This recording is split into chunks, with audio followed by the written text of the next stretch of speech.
Pour mon 30e anniversaire, j'ai attendu près du téléphone toute la journée. À 23 heures, mes parents m'ont finalement envoyé un texto, « Oh. Ah, c'était aujourd'hui. » Je n'ai pas répondu. J'ai simplement éteint mon téléphone et je suis restée assise dans le noir. Une semaine plus tard, ils ont appelé pour me demander un service. Le texto est arrivé à 23h17. Maman, ah, c'était aujourd'hui? Désolé, ma chérie. Ton père et moi avons été si occupés. Bon anniversaire. J'ai fixé le message sur l'écran de mon téléphone, la lumière bleue illuminant mon visage dans le salon obscur. J'étais assise là depuis 3 heures, les lumières éteintes, existant simplement dans le silence. Le téléphone avait été à portée de main toute la journée. Sur le comptoir de la cuisine pendant le petit déjeuner, dans ma poche pendant les courses que je m'étais forcé à faire, sur la table basse pendant les heures que j'avais passées à faire semblant de regarder la télé, alors qu'en réalité, je fixais l'écran qui restait noir. Pas d'appel, pas de texto. Ni de mes parents, ni de mon frère, ni de personne dans ma famille qui prétendait avoir hâte de célébrer mon 30e anniversaire quand je les avais vus le mois dernier. 30 ans, ça me semblait important, une étape marquante, le genre d'anniversaire qui compte, pour lequel les gens font des projets, que les familles reconnaissent par autre chose qu'un texto de dernière minute. À 23h17, j'ai éteint mon téléphone sans répondre.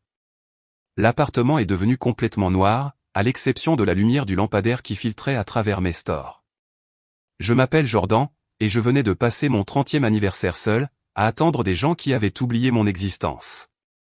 Laissez-moi revenir en arrière, car ce n'était pas la première fois. C'était juste la fois qui a finalement brisé quelque chose en moi. Je suis l'enfant du milieu d'une fratrie de 3.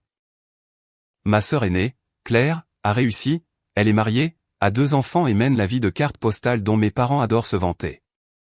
Mon jeune frère, Mason, est le petit dernier, le charmeur à qui on pardonne tout, même quand il fait tout de travers.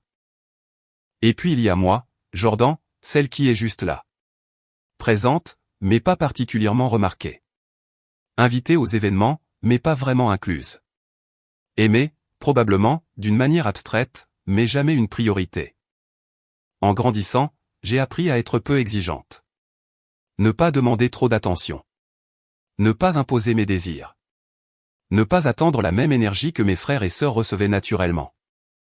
Juste exister tranquillement en périphérie et être reconnaissante pour les miettes de reconnaissance qui m'étaient accordées. L'anniversaire de Claire était un véritable événement. Maman commençait à planifier des semaines à l'avance. Papa prenait son jour de congé. Toute la famille se réunissait pour des dîners élaborés, des fêtes surprises ou des week-ends prolongés. Ces anniversaires importants étaient célébrés avec enthousiasme et une joie sincère. L'anniversaire de Mason impliquait toujours que mes parents débarquent avec des cadeaux coûteux et l'emmènent dans un endroit chic. Même maintenant, à 26 ans, il traitait son anniversaire comme un événement majeur nécessitant toute leur attention et leur générosité. Mes anniversaires, eux, étaient rappelés. En général. Parfois en retard, souvent avec une carte qui arrivait 2 semaines après la date, occasionnellement avec une carte cadeau d'un montant qui suggérait qu'elle avait été achetée à la dernière minute à la caisse d'une épicerie. J'avais appris à en attendre moins, à célébrer discrètement avec des amis plutôt qu'en famille, à ne pas nourrir l'espoir que cette année serait différente. Mais 30 ans, ça me semblait différent. Quand j'avais vu mes parents le mois dernier chez Claire pour le dîner du dimanche, je l'avais mentionné spécifiquement. Mon 30e anniversaire approche, avais-je dit pendant le dessert. Le 15 octobre. J'ai du mal à croire que je passe le grand cap des 30 ans. Oh, waouh. Déjà 30 ans, s'était exclamé maman. On devrait faire quelque chose de spécial. Un dîner en famille. Peut-être. Ce serait bien. Planifions ça. Je vais regarder notre calendrier et t'envoyer des dates par texto. Elle n'a jamais envoyé de texto. J'ai attendu une semaine, puis j'ai supposé qu'elle avait oublié et je n'ai pas voulu insister. La semaine avant mon anniversaire, j'ai envoyé un rappel dans la discussion de groupe familial. Dîner d'anniversaire samedi prochain. Chez moi où on pourrait sortir.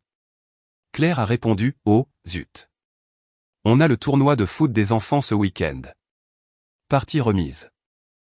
Mason, j'ai peut-être des projets, mais je te tiens au courant. Mes parents n'ont pas répondu du tout. Alors, j'avais ajusté mes attentes. D'accord, pas de dîner en famille, mais ils allaient sûrement appeler le jour même. Envoyer une carte, quelque chose pour marquer le coup. Je me suis réveillé le 15 octobre avec un optimisme prudent. J'ai vérifié mon téléphone. Rien de la famille, mais ma meilleure amie Sarah m'avait envoyé un adorable message à minuit. Mon collègue Alex m'avait envoyé un texto. Quelques amis de l'université avaient publié sur mes réseaux sociaux. Mais rien de mes parents ou de mes frères et sœurs. J'ai préparé du café en me disant qu'ils appelleraient plus tard. Ils préparaient peut-être une surprise. Peut-être qu'ils débarqueraient à mon appartement avec un gâteau. Peut-être qu'ils organisaient quelque chose en secret. À midi, pas d'appel. Je suis allé à l'épicerie, le téléphone dans la poche, le volume au maximum. À 15 heures, j'avais nettoyé tout mon appartement, fait la lessive, réorganisé mon placard, n'importe quoi pour rester occupé. Le téléphone est resté silencieux. À 18 heures, je m'étais convaincu qu'il préparait une visite surprise. J'ai même rangé le salon avec un soin particulier, au cas où. À 21 heures, j'étais assise dans le noir, fixant mon téléphone silencieux, acceptant la réalité, ils avaient oublié. Mon 30e anniversaire, cette étape que je leur avais spécifiquement rappelée, n'était pas assez important pour qu'ils s'en souviennent. Le texto de 23h17 était en quelque sorte pire que l'absence totale de contact, car il confirmait qu'ils venaient de s'en souvenir. Probablement parce qu'ils avaient vu quelque chose sur les réseaux sociaux ou reçu une notification. Et le mieux qu'ils aient pu faire était un désinvolte, ah, c'était aujourd'hui ? Pas, nous sommes vraiment désolés d'avoir oublié. Pas, est-ce qu'on peut se rattraper demain ? Juste la reconnaissance que oui, techniquement, ça avait été mon anniversaire aujourd'hui. Passé. Fini. J'ai éteint mon téléphone et je suis resté assise dans le noir une heure de plus, pleurant silencieusement, faisant le deuil de la relation familiale que j'avais toujours désirée mais que je n'avais jamais vraiment eue. La vie de Billy, il ne s'agit pas d'un simple anniversaire oublié. Il s'agit d'un schéma qui devient finalement indéniable. Tu n'as pas surréagi.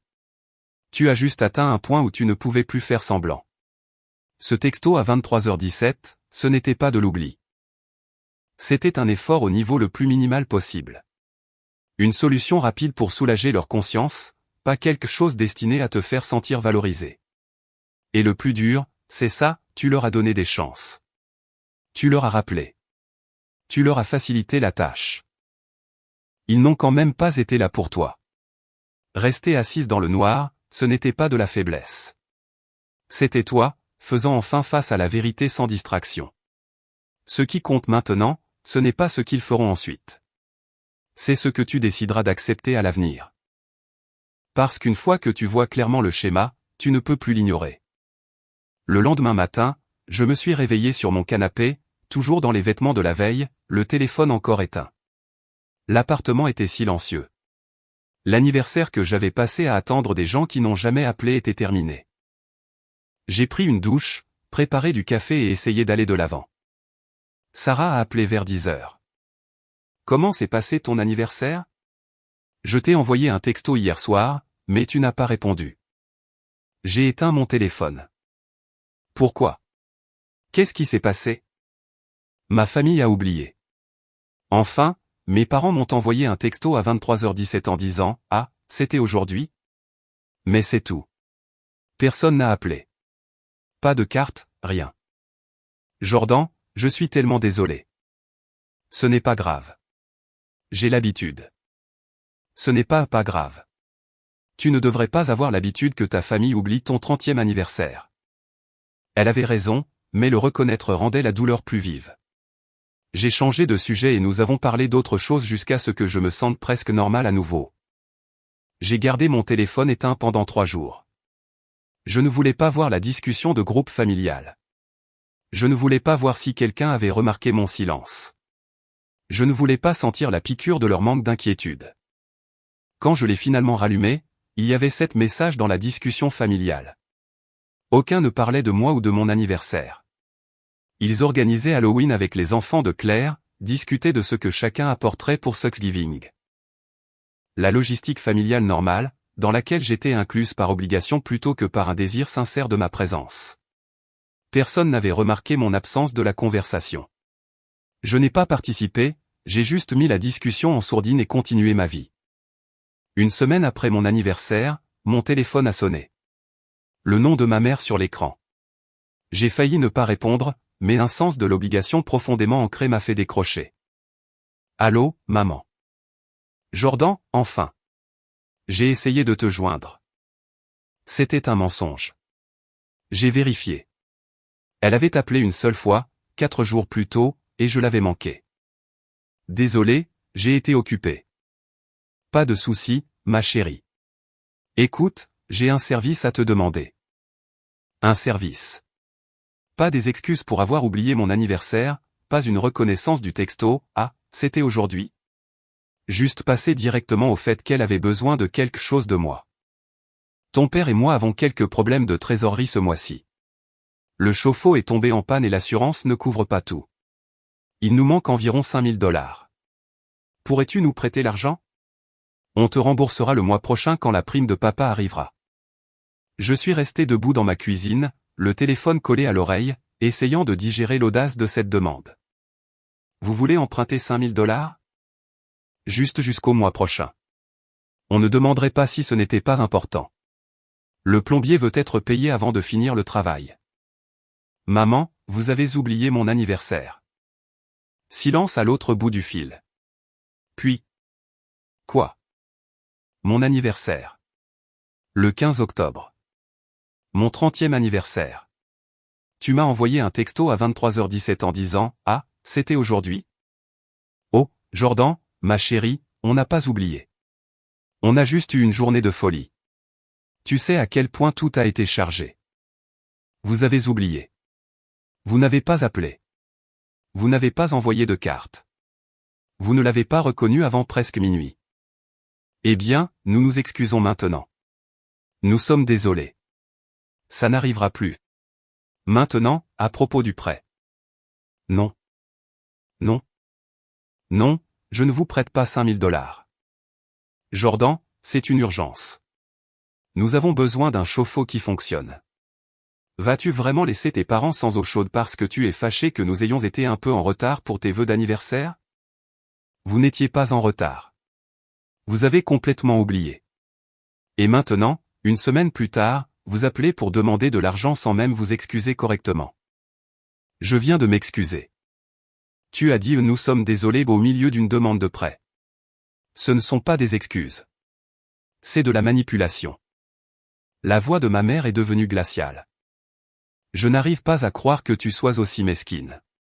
Nous sommes tes parents. Nous avons tant fait pour toi au fil des ans. Et quand nous avons besoin d'aide, tu vas nous en vouloir pour un anniversaire. Il ne s'agit pas de l'anniversaire. Il s'agit du schéma. Vous avez oublié parce que je ne compte pas assez pour que vous vous en souveniez. Et maintenant, vous appelez parce que vous avez besoin de quelque chose. C'est quand la dernière fois que tu as appelé juste pour me parler? Juste pour savoir comment j'allais? Elle n'avait pas de réponse. Je dois y aller, ai-je dit. Bonne chance avec le chauffe-eau. J'ai raccroché avant qu'elle ne puisse répondre. Mes mains tremblaient. Je n'avais jamais dit non à mes parents auparavant. Jamais protesté quand ils rejetaient mes sentiments ou minimisaient ma peine.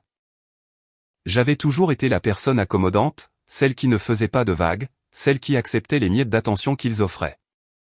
Mais quelque chose s'était brisé le jour de mon 30e anniversaire, assise dans le noir, attendant un appel qui n'est jamais venu. Le dernier fil d'espoir que si je restais assez silencieuse et peu exigeante, il finirait par me voir et m'apprécier. Il ne le ferait pas. Il ne l'avait jamais fait. Et j'en avais fini de prétendre que ça ne me faisait pas mal. Mon père a appelé 30 minutes plus tard.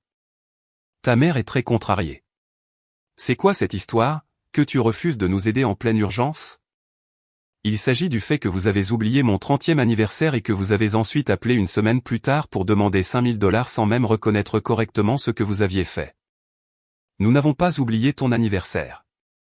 Papa, vous avez envoyé un texto à 23h17. C'est oublié, puis sans souvenir à la dernière minute. Nous étions occupés ce jour-là. Les choses nous ont échappé. Ça arrive. Ça m'arrive à moi. Ça n'arrive pas à Claire ou à Mason. C'est quand la dernière fois que vous avez oublié l'un de leurs anniversaires? Silence. C'est bien ce que je pensais. Vous vous souvenez de leurs anniversaires parce qu'ils comptent pour vous. Je ne compte pas assez pour que vous vous en souveniez, mais je compte assez pour que vous appeliez quand vous avez besoin d'argent. Ce n'est pas juste. Nous aimons tous nos enfants de la même manière. Vraiment? Parce que de mon point de vue, on dirait que vous aimez Claire et Mason, et que vous me tolérez. Tu es ridicule. Si tu ne veux pas aider tes propres parents en cas d'urgence, très bien. Mais ne transforme pas ça en une histoire de favoritisme imaginaire. Ce n'est pas imaginaire. Les anniversaires de Claire sont des événements. Ceux de Mason sont célébrés. Les miens sont oubliés et reconnus par un texto à 23h17. Tu as 30 ans, Jordan. Tu es trop vieille pour être aussi contrariée pour un anniversaire. Tu as raison. J'ai 30 ans, et c'est exactement pour ça que c'est absurde que vous ayez oublié. J'ai aussi raccroché au nez de mon père. La discussion de groupe familial a explosé dans l'heure qui a suivi. Claire avait apparemment été mise au courant du drame. Claire, sérieusement, Jordan? Maman et papa ont besoin d'aide et tu refuses à cause d'un anniversaire. C'est incroyablement égoïste. Mason, mec, c'est quoi ton problème? Prête-leur l'argent, c'est tout. Ma mère, je n'arrive pas à croire que tu tournes le dos à ta famille comme ça, après tout ce que nous avons fait pour toi. J'ai fixé les messages, sentant cette vieille pression familière de céder, de m'excuser, d'expliquer et de justifier mes sentiments blessés, de me faire plus petite pour que tout le monde soit à l'aise. Au lieu de ça, j'ai quitté la discussion de groupe. Puis, j'ai bloqué leurs 3 numéros. Pas de façon permanente, juste pour l'instant. Le temps de comprendre à quoi je voulais que cette relation ressemble à l'avenir. Sarah est passée ce soir-là avec du vin et un repas à emporter. Je lui ai tout raconté, l'anniversaire, la demande de prêt, les appels, le départ de la discussion de groupe. Bravo, a-t-elle dit fermement. Ils ont profité de toi toute ta vie. Il était temps que tu fixes des limites. Tout le monde pense que je suis égoïste. Parce que tu perturbes la dynamique où tu donnes et où ils prennent. Bien sûr qu'ils pensent que tu es égoïste. Tu ne joues plus le rôle qui t'a été assigné. Et si je surréagissais? Et si j'étais mesquine? Jordan, ils ont oublié ton 30e anniversaire et t'ont ensuite demandé $5000 une semaine plus tard. Il n'y a aucun univers où tu surréagis. La vie de Billy, le moment où ta mère est passée directement à j'ai un service à te demander sans même prendre une pause pour reconnaître sincèrement ton anniversaire, c'est toute votre relation résumée en une seule conversation. Tu n'es pas une priorité. Tu es une ressource. Et ce qui est vraiment frappant, c'est à quel point leur réaction a été automatique quand tu as dit non. Pas de réflexion, pas de peut-être qu'on a mal agi. Juste de la pression, de la culpabilité, et te traiter d'égoïste. Cela n'arrive que lorsque les gens sont habitués à ce que vous disiez toujours oui. Quitter la discussion de groupe et les bloquer, même temporairement, ce n'était pas un drame. C'était toi qui sortais d'un rôle dans lequel tu étais coincé depuis des années. Note aussi le changement, tu n'as pas argumenté pendant des heures. Tu n'as pas supplié pour être comprise. Tu as simplement cessé de participer. Je suis resté à l'écart de ma famille pendant 2 semaines. Pas d'appel, pas de texto, aucune interaction. Mon téléphone était merveilleusement calme sans les demandes constantes et les culpabilisations. Claire s'est présentée à mon appartement un samedi matin. Il faut qu'on parle, a-t-elle dit quand j'ai ouvert la porte. De quoi? De ce caprice que tu fais. Maman et papa sont vraiment blessés, Jordan. Et ils ont besoin de cet argent. Papa a dû mettre la réparation du chauffe-eau sur une carte de crédit avec 22% d'intérêt. C'est regrettable. C'est tout ce que tu as à dire? Tu pourrais les aider et tu choisis de ne pas le faire par dépit. Je choisis de ne pas le faire parce qu'ils ont oublié mon anniversaire et ont ensuite demandé de l'argent sans s'excuser. Ils se sont excusés. Ils ont dit nous sommes désolés au milieu d'une demande de prêt. Ce ne sont pas des excuses. Claire est entrée dans mon appartement en me bousculant, clairement préparée à une conversation plus longue que je ne le souhaitais. Tu as toujours été trop sensible à propos de ce genre de choses, a-t-elle dit en s'installant sur mon canapé sans y être invitée. Maman et papa t'aiment. Ce sont des gens occupés. Ils ont oublié ton anniversaire. Ça arrive. Passe à autre chose. C'est quand la dernière fois qu'ils ont oublié ton anniversaire? C'est différent. En quoi est-ce différent? J'ai des enfants. Il y a plus d'anniversaires à retenir dans ma maison. C'est plus facile pour eux de suivre. Claire, ils ont oublié mon 30e anniversaire. Un anniversaire marquant que je leur avais spécifiquement rappelé un mois avant. Et puis ils ont envoyé un texto à 23h17 avec pas, c'était aujourd'hui. Ce n'est pas être occupé. C'est ne pas s'en soucier. Alors tu vas les punir en refusant de les aider quand ils en ont besoin. J'établis une limite. Je ne serai pas le membre de la famille qu'on oublie mais qui doit quand même arriver avec de l'argent dès que quelqu'un en a besoin. C'est mesquin. Peut-être, mais j'en ai marre d'être la seule à devoir être compréhensive quand je suis blessée. J'en ai marre que mes sentiments soient rejetés comme de l'hypersensibilité alors que les besoins de tout le monde sont traités comme urgents et importants. Claire s'est levée, frustrée. Très bien, sois mesquine. Mais ne t'attends pas à ce que le reste d'entre nous soutienne cette phase égoïste que tu traverses. Elle est partie, et je me suis sentie étrangement plus légère. J'avais dit non. J'avais maintenu ma limite, et le monde ne s'était pas écroulé. Mason m'a envoyé un texto plus tard dans la journée, Claire a dit que tu te comportais comme un con à propos du prêt. C'est quoi ton problème?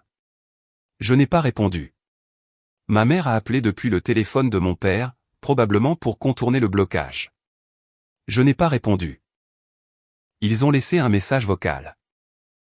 La voix de ma mère, tendue de colère, Jordan, ça devient ridicule. Tu te comportes comme une enfant. Nous avons besoin de cet argent et tu refuses d'aider à cause de sentiments blessés pour un anniversaire. Grandis un peu. Rappelle-nous quand tu seras prête à être une adulte. J'ai supprimé le message vocal sans même le finir. L'avis de Billy, cette partie montre vraiment ton évolution. Avant, tu aurais expliqué, défendu, peut-être même cédé juste pour maintenir la paix. Maintenant, tu ne cherches plus à être comprise. Tu maintiens ta position. Et c'est exactement pour ça qu'ils intensifient leurs efforts. Le fait que Claire appelle ça un caprice n'a rien à voir avec la vérité. C'est une question de contrôle.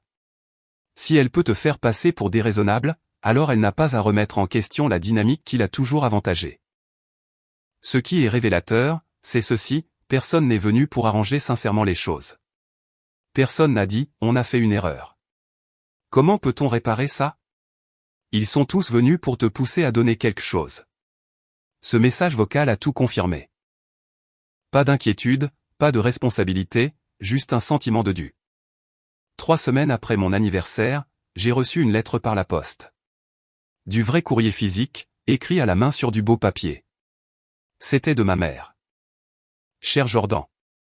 J'ai beaucoup réfléchi à notre dernière conversation et à tout ce qui s'est passé depuis ton anniversaire. Ton père et moi sommes très blessés par ton comportement, mais nous voulons essayer de comprendre ton point de vue. Nous n'avons pas oublié intentionnellement ton anniversaire. Nous étions sincèrement occupés ce jour-là avec des courses et des rendez-vous. Le temps que nous réalisions quel jour c'était, il était tard, mais nous voulions quand même te contacter. Je suis désolé que notre texto t'ait semblé insuffisant. Nous pensions que le reconnaître, même tard, valait mieux que de ne rien dire du tout. Apparemment, nous avions tort. Quant à la demande de prêt, nous t'avons appelé parce que tu es notre fille, et nous pensions que tu voudrais aider tes parents dans une situation difficile. Le moment n'était peut-être pas idéal, mais le besoin était réel. Nous avons fini par devoir contracter un prêt à taux d'intérêt élevé qui nous cause un stress financier important. Si tu souhaites parler de tes sentiments concernant le favoritisme ou la négligence, nous sommes ouverts à cette conversation. Mais nous avons besoin que tu comprennes que ton comportement actuel a bloqué nos numéros, quitter la discussion familiale, refuser de communiquer ou nous blesse tous. Nous t'aimons. Nous voulons réparer cette relation, mais nous avons besoin que tu fasses la moitié du chemin. Avec amour, maman. J'ai lu la lettre 3 fois. C'était plus d'effort que le texto de 23h17, certainement, mais c'était aussi un chef-d'œuvre de fausses excuses. Nous n'avons pas oublié intentionnellement, déplaçant la faute de l'oubli lui-même. Nous étions sincèrement occupés, excusant le comportement plutôt que d'en assumer la responsabilité. Nous pensions que le reconnaître valait mieux que rien, faisant de moi le problème pour ne pas être reconnaissante du strict minimum. Le moment n'était peut-être pas idéal, un euphémisme massif pour avoir demandé de l'argent une semaine après avoir oublié mon anniversaire. Nous avons besoin que tu fasses la moitié du chemin, exigeant que je fasse un compromis sur des limites que je venais de fixer. J'ai mis la lettre dans un tiroir et je n'ai pas répondu. Ma thérapeute, Dr Monica Park, était fière de moi lors de notre séance suivante. Vous avez fixé une limite et vous l'avez maintenue malgré une pression importante. C'est une belle progression. Tout le monde pense que je suis mesquine et égoïste. Tous ceux qui profitent de votre complaisance pensent que vous êtes mesquine et égoïste. C'est différent. Devrais-je répondre à la lettre? Qu'est-ce que vous voudriez dire? Que j'en ai marre d'être celle qui comprend. Que j'en ai marre qu'on minimise ma peine. Que j'en ai marre d'être oublié et ensuite blâmé d'être contrarié pour ça. Alors, dites-le. Ils ne comprendront pas. Probablement pas. Mais vous n'établissez pas des limites pour qu'ils les comprennent. Vous les établissez pour vous, pour avoir les relations que vous méritez. J'ai rédigé une réponse à ma mère sur plusieurs jours, l'éditant et la révisant jusqu'à ce que j'estime qu'elle dise ce que j'avais besoin de dire. Maman? Merci pour la lettre. J'apprécie l'effort que tu as mis à l'écrire. Cependant, j'ai besoin que tu comprennes quelque chose.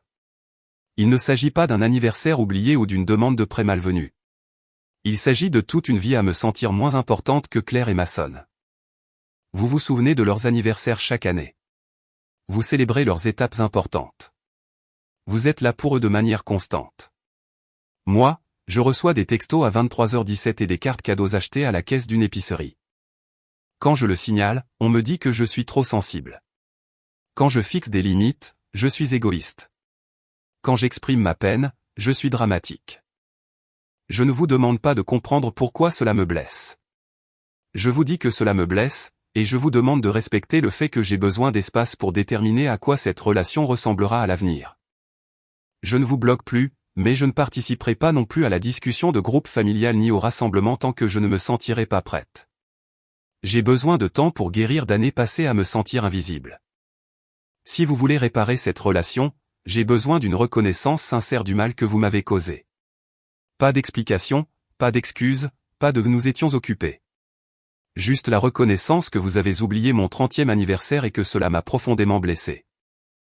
Je vous aime, mais je m'aime aussi, et j'ai fini d'accepter moins que ce que je mérite de la part de personnes qui prétendent m'aimer. Jordan.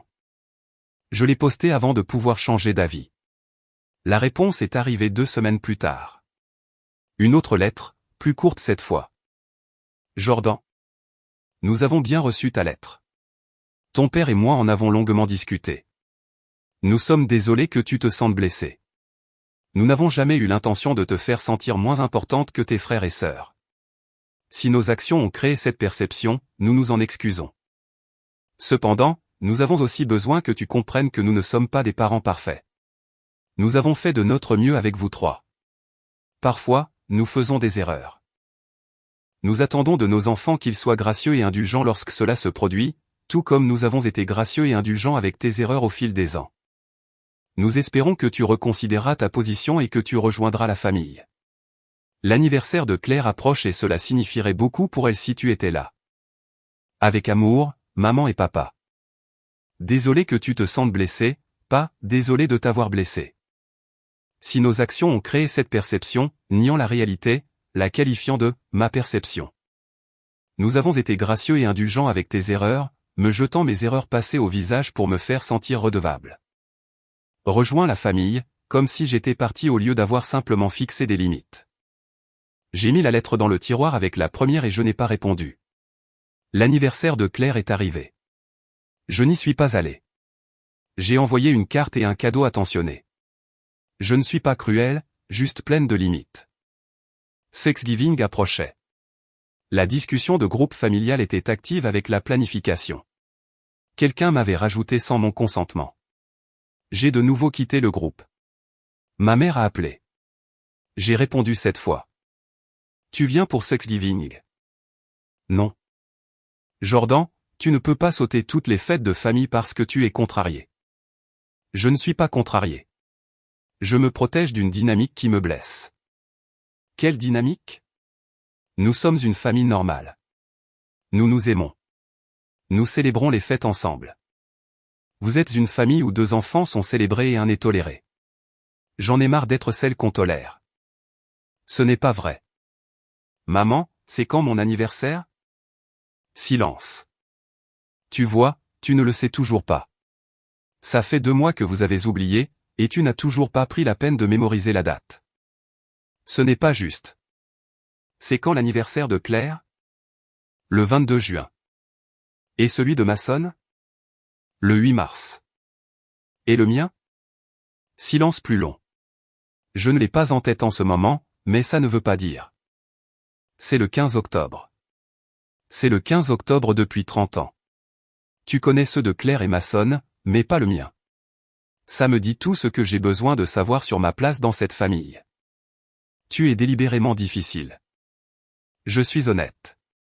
Et tant que vous ne pourrez pas être honnête aussi vraiment honnête, pas désolé que tu te sentes blessé, je ne pense pas que nous ayons grand-chose à nous dire. J'ai raccroché, me sentant à la fois coupable et pleine de pouvoir. Sarah a organisé un Friendsgiving à la place. 10 personnes qui me voyaient vraiment, m'appréciaient, se souvenaient de mon anniversaire sans rappel. Nous avons trop mangé, joué à des jeux et ri jusqu'à en avoir mal aux côtes. C'était le meilleur Thanksgiving que j'avais eu depuis des années. Noël approchait. Ma mère a essayé une autre tactique. Elle a envoyé des cadeaux à mon appartement. Des cadeaux chers. Un pull en cachemire, un sac à main de créateur, un panier cadeau d'une épicerie de luxe. La carte disait, tu nous manques. S'il te plaît, viens au dîner de Noël. Avec amour, maman et papa. Des cadeaux en guise de réconciliation. Un paiement pour ma présence. Sans aborder aucun des vrais problèmes. J'ai donné les cadeaux à un refuge pour femmes et je n'ai pas répondu. La veille de Noël, Claire a appelé. Tu vas vraiment sauter Noël? Maman est dévastée. Elle pleure parce que sa famille ne sera pas réunie. Les 2/3 de ses enfants seront là. Ça me semble être une assez bonne participation. Ne sois pas désinvolte. C'est sérieux. Tu déchires cette famille. J'établis des limites. Si ça déchire la famille, c'est que la famille avait des problèmes avant que je n'établisse des limites. Qu'est-ce que tu veux? Que faudrait-il pour que tu reviennes? Je veux une reconnaissance sincère que j'ai été traité différemment de toi et de Mason. Je veux de vraies excuses. Pas un désolé que tu te sentes blessé. Je veux qu'ils connaissent vraiment mon anniversaire sans avoir à le chercher. Je veux sentir que je compte pour eux autant que vous comptez pour eux. Tu comptes pour eux. Vraiment? Parce que de mon point de vue, je suis l'enfant qu'ils oublient jusqu'à ce qu'ils aient besoin de quelque chose. Et j'ai fini d'accepter ça. Alors tu vas juste les rayer de ta vie pour toujours? Je ne les ai pas rayés de ma vie. J'ai créé un espace pendant que je détermine à quoi je veux que cette relation ressemble. Ils sont libres de faire le travail de me voir et de m'apprécier vraiment, mais je ne vais plus mendier pour un respect de base. Claire n'a pas eu de réponse à ça. J'ai passé Noël avec la famille de Sarah. Ils m'ont accueilli comme si j'étais des leurs, m'ont offert des cadeaux attentionnés et se sont assurés que je me sente incluse dans chaque tradition. La mère de Sarah m'a même donné une chaussette de Noël avec mon nom dessus. Je l'ai faite hier, a-t-elle avoué. Sarah m'a dit que tu viendrais peut-être, et je voulais que tu te sentes la bienvenue. J'ai pleuré dans la salle de bain de l'enfance de Sarah, submergé par la gentillesse désinvolte de quasi-inconnus, comparé à l'amour conditionnel de ma propre famille. Mon 30e anniversaire, je l'avais passé seul dans le noir, à attendre des gens qui avaient oublié mon existence. Mais mon premier Noël à établir des limites, je l'ai passé entouré de gens qui me voyaient, m'appréciaient et me faisaient une place dans leur vie sans que j'aie à le mendier. Cela ressemblait à une progression. 6 mois après mon anniversaire, mon père a eu un petit problème de santé. Rien de grave, mais assez pour le faire hospitaliser une nuit en observation. Ma mère a appelé depuis son téléphone. J'ai répondu. Ton père est à l'hôpital. J'ai pensé que tu devais savoir. Est-ce qu'il va bien? Il ira bien. Mais Jordan, le voir dans ce lit d'hôpital m'a fait réaliser que la vie est courte. Les rancunes n'en valent pas la peine. S'il te plaît, pouvons-nous passer à autre chose? Pouvons-nous redevenir une famille? Nous pourrons être une famille quand vous serez prêt à reconnaître la vérité sur la façon dont vous m'avez traité. Je me suis excusé. Tu as dit désolé que tu te sentes blessé. Ce ne sont pas des excuses. Que veux-tu que je dise? Je veux que tu dises, nous avons oublié ton 30e anniversaire parce que tu n'es pas aussi importante pour nous que Claire et Mason. Et nous sommes sincèrement désolés de t'avoir fait sentir invisible toute ta vie. C'est la vérité. Dis ça, et nous pourrons commencer à reconstruire. Ce n'est pas la vérité. Nous aimons tous nos enfants. Alors prouvez-le. Connaissez mon anniversaire. Soyez là pour moi comme vous êtes là pour eux. Traitez mes étapes importantes comme si elles comptaient. Arrêtez de rejeter mes sentiments quand je vous dis que je suis blessé. C'est trop difficile. Tu en demandes trop. Je demande un respect et une reconnaissance de base. Si c'est trop, alors je suppose que nous n'avons pas de relation. Elle a raccroché. Je me sentais triste, mais aussi lucide. J'avais clairement énoncé mes besoins. S'il ne pouvait pas y répondre, cela me disait tout. Mon père s'est bien remis. J'ai envoyé des fleurs à l'hôpital. Je n'étais pas cruel, mais je n'étais pas non plus prête à effacer mes limites juste parce qu'il avait eu un problème de santé. Un an après mon 30e anniversaire, je me suis réveillé avec un texto de ma mère. Envoyé à 8h47 du matin, le 15 octobre. Joyeux 31e anniversaire, Jordan. Ton père et moi espérons que tu passes une merveilleuse journée. Nous t'aimons et tu nous manques. Nous adorerions t'emmener dîner si tu es disponible. J'ai fixé le texto. Envoyé à une heure raisonnable, utilisant mon vrai nom, pas un surnom d'enfance, reconnaissant l'anniversaire spécifique. Ce n'était pas parfait, mais c'était mieux. J'ai répondu, merci. Dîner semble une bonne idée. Que diriez-vous du week-end prochain? Nous nous sommes retrouvés dans un restaurant à mi-chemin entre leur maison et mon appartement. La conversation était maladroite au début. Tout le monde faisait attention à ne pas dire la mauvaise chose. Finalement, ma mère a posé sa fourchette. Jordan, je dois dire quelque chose. Ton père et moi avons beaucoup parlé de toi, de notre famille, de la façon dont nous avons géré les choses. J'ai attendu. Nous avons bien oublié ton 30e anniversaire. Nous étions occupés, oui, mais ce n'est pas une excuse. Nous aurions dû nous en souvenir. C'était important. Et nous t'avons laissé tomber. Et nous avons réalisé que nous t'avions laissé tomber de bien des manières au fil des ans. Nous t'avons considéré comme acquise. Nous avons rejeté tes sentiments. Nous t'avons traité comme si tu devais simplement être compréhensive et accommodante pendant que nous centrions les besoins de Claire et Mason. Mon père s'est éclairci la gorge. Ce n'était pas intentionnel, mais l'intention n'a pas d'importance si l'impact a été blessant. Et il l'a clairement été. J'ai senti les larmes monter. Merci d'avoir dit ça. Nous sommes désolés, a dit ma mère. Vraiment, sincèrement désolé. Pas désolé que tu te sentes blessé. Désolé de t'avoir blessé. Ce n'était pas parfait. Ça n'effaçait pas des années passées à être invisible. Mais c'était un début. Nous avons parlé pendant 2 heures. Vraiment parlé, peut-être pour la première fois de ma vie d'adulte. Ils m'ont posé des questions sur ma vie, mon travail, mes amitiés. Ils ont écouté sans me comparer à mes frères et sœurs. Ils ont reconnu des schémas que j'avais vus toute ma vie et auxquels ils avaient été aveugles. Que faisons-nous maintenant, a demandé mon père. Comment réparons-nous ça? On ne peut pas réparer 30 ans en une nuit. Mais vous pouvez être présent de manière constante à l'avenir. Vous pouvez vous souvenir de mon anniversaire. Vous pouvez appeler juste pour parler. Pas seulement quand vous avez besoin de quelque chose. Vous pouvez traiter mes réussites avec le même enthousiasme que vous montrez pour celles de Claire et Mason. Nous pouvons faire ça, a dit ma mère. Et lentement, au cours de l'année suivante, ils l'ont fait. Ils n'étaient pas parfaits. Ils retombaient parfois dans leurs anciens schémas, mais ils se rattrapaient. Ils s'excusaient quand ils faisaient une erreur. Ils faisaient un effort sincère pour me voir et m'apprécier. Ma relation avec mes frères et sœurs s'est également améliorée, une fois que mes parents ont cessé de les mettre exclusivement au centre. Claire a admis qu'elle n'avait pas vu le favoritisme parce qu'elle en avait bénéficié. Mason a reconnu qu'il avait profité de ma nature accommodante. Nous avons reconstruit, lentement, prudemment, avec des limites claires et des efforts constants. 2 ans après mon 30e anniversaire, je me suis réveillé avec un appel téléphonique à 8h du matin. Joyeux anniversaire, Jordan. La voix de ma mère, joyeuse et sincère.